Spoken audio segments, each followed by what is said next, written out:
Diqqat, ogoh bo'ling. Boquvchisini yo'qotganlik pensiyasi qachongacha to'lanadi? Assalomu alaykum aziz tomoshabinlar. Ushbu videoda ko'pchilik ota-onalar va vasiylarni qiziqtiradigan savolga javob beramiz.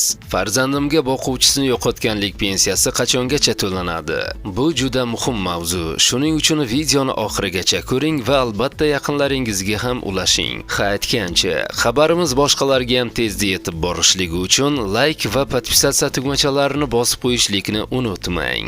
Diqqat qiling. Asosiy qoidaga ko'ra amaldagi qonunchilik bo'yicha boquvchisini yo'qotganlik pensiyasi bolaga 18 yoshga to'lgunga qadar tayinlanadi va muntazam ravishda to'lab boriladi. Bu barcha holatlarda qo'llaniladigan umumiy me'yor. Ammo yana bir muhim jihat bor.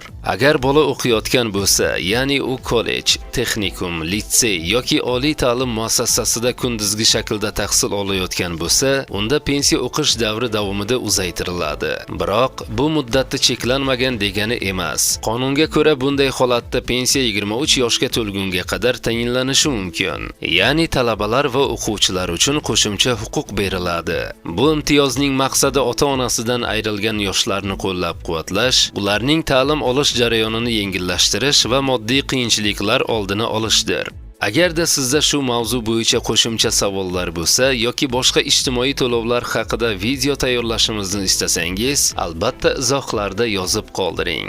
Aytgancha, kanalimiz yanada tezroq rivojlanishi uchun bor yo'g'i videoga bir donadan like bosib, agarda kanalimizda yangi bo'lsangiz obuna bo'lib qo'yishlikni unutmang.